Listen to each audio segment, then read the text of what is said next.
നിരവധി ആരോഗ്യ ഗുണങ്ങളാൽ സമ്പുഷ്ടമായ പയർവർഗ്ഗമായ ഉഴുന്നുകൊണ്ട് ഉഴുന്നുസാദമാണ് നമ്മളിന്നുണ്ടാക്കുന്നത്.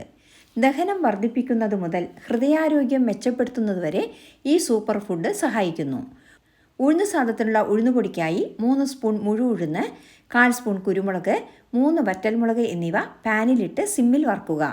1/2 സ്പൂൺ നല്ലെണ്ണ ചേർത്ത് വറുക്കുമ്പോൾ നല്ല മണം വന്ന് കളർ മാറുമ്പോൾ 1/4 കപ്പ് തേങ്ങ ചേർത്ത് ഗോൾഡൻ കളറിൽ വറുത്ത് മാറ്റിവെക്കുക.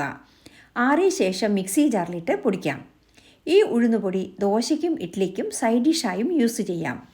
ഉഴുന്നുസാദത്തിന് ഇനി പാനിൽ 1 സ്പൂൺ നല്ലെണ്ണ ഒഴിച്ച് അതിലേക്ക് 1/2 സ്പൂൺ കടുകും 1/2 സ്പൂൺ ഉഴുന്നുപരിപ്പും വറ്റൽമുളകും കറിവേപ്പിലയും ചേർത്ത് താളിച്ചതിലേക്ക് 2 സ്പൂൺ അണ്ടിപ്പരിപ്പിട്ട് സിമ്മിൽ വറുക്കുക. ഇനി ഇതിലേക്ക് 1/2 സ്പൂൺ ഉപ്പും 1 കപ്പ് ചോറും ചേർത്തതിന് ശേഷം വറുത്ത് പൊടിച്ച ഉഴുന്നുപൊടി 3 സ്പൂൺ ചേർത്ത് മിക്സ് ചെയ്തെടുത്താൽ സ്വാദിഷ്ടമായ പോഷകസമൃദ്ധമായ ഉഴുന്നുസാദം റെഡി. ഈ റെസിപ്പി ഇഷ്ടമായാൽ ലൈക്ക് ചെയ്യാനും ഷെയർ ചെയ്യാനും മറക്കരുതേ. Thanks for watching and supporting.